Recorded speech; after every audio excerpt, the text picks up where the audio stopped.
6 நிமிடமாக புகழ்ந்த வினோத். போதும் போதும் பட்ஜெட்டுக்கு வாங்க, குறுக்கே வந்து சபாநாயகர். தமிழக சட்டசபையில் கோட் சூட் போட்ட விவசாயி, பணநாயகத்தை தோற்கடித்த பாமரனின் ஜனநாயகன் என்றெல்லாம் புகழ்ந்து பேசிய வேளாண் துறை அமைச்சர் வினோத்துக்கு திமுக எம்எல்ஏக்கள் எதிர்ப்பு தெரிவித்த நிலையில் சபாநாயகர் ஜே.சி.டி. பிரபாகர் பட்ஜெட்டை மட்டும் படிக்குமாறு அறிவுறுத்தியுள்ளார். 2026-27ஆம் நிதியாண்டிற்கான பொது பட்ஜெட் நேற்று தாக்கல் செய்யப்பட்டது. இதையடுத்து வேளாண் பட்ஜெட் இன்று தாக்கல் செய்யப்பட்டது. வேளாண் பட்ஜெட்டை அமைச்சர் வினோத் தாக்கல் செய்தார். அப்போது அவர் பச்சை நிற துண்டு அணிந்து கொண்டு பட்ஜெட்டை வாசித்தார். பட்ஜெட்டை பேரவையில் தாக்கல் செய்வதாக கூறிய வினோத் திடீரென முதல்வர் விஜயை புகழத் தொடங்கினார். கோட் சூட் போட்ட விவசாயி, பணநாயகத்தை தோற்கடித்த பாமரனின் ஜனநாயகன். விசில் தனியாக ஒலித்தாலும் கம்பீரம் குறையாது. முதலமைச்சர் விஜய் பேசுவதே தலைப்பு செய்தி அல்லது அவரை பற்றி பேசுவதுதான் தலைப்பு செய்தி.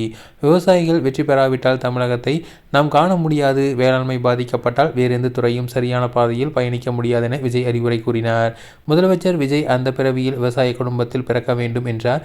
ஆனால் அப்போதைய ஒரு விவசாய குடும்பத்தின் மகனாக உள்ளார் முதலமைச்சர் விஜய் என புகழ்ந்து கொண்டே இருந்தார்.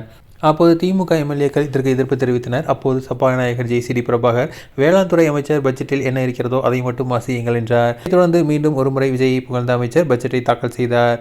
மேலும் அவரது உரையில் விவசாயிகள், ஏற்றுமதியாளர்கள் கருத்துக்களை பெற்று நிதிநிலை அறிக்கை தயாரித்திருக்கிறோம். முதல்வர் வகுத்து கொடுத்த சீரிய தொலைநோக்கு திட்டங்களுடன் நிதிநிலை அறிக்கை தாக்கல் செய்யப்பட்டது என தெரிவித்துள்ளார்.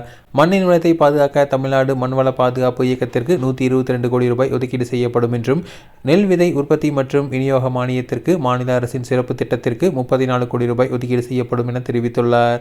மேலும் மக்காச்சோள உற்பத்தி மேம்பாட்டு திட்டத்திற்காக 36 கோடி ரூபாய் ஒதுக்கீடு செய்யப்படுகிறது. தொழில்நுட்பம் பாரம்பரியமும் சங்கமிக்கும் திருவிழாவாக வேளாண் கண்காட்சி நடத்தப்படும். இதற்கு 3 கோடி ரூபாய் ஒதுக்கீடு செய்யப்பட்டுள்ளது என தெரிவிக்கப்பட்டுள்ளது.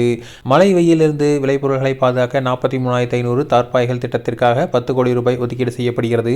சாமை, திணை, வரகு, குதிரைவாலி, பனிவரகு போன்ற பயிர்கள் சாகுபடிக்காக 2 மடங்காக அதிகரிக்க தமிழ்நாடு குறுதானிய இயக்கம் அமைக்கப்படும். இதற்கு 7.6 கோடி ரூபாய் ஒதுக்கீடு செய்யப்படும் என வினோத் தெரிவித்துள்ளார்.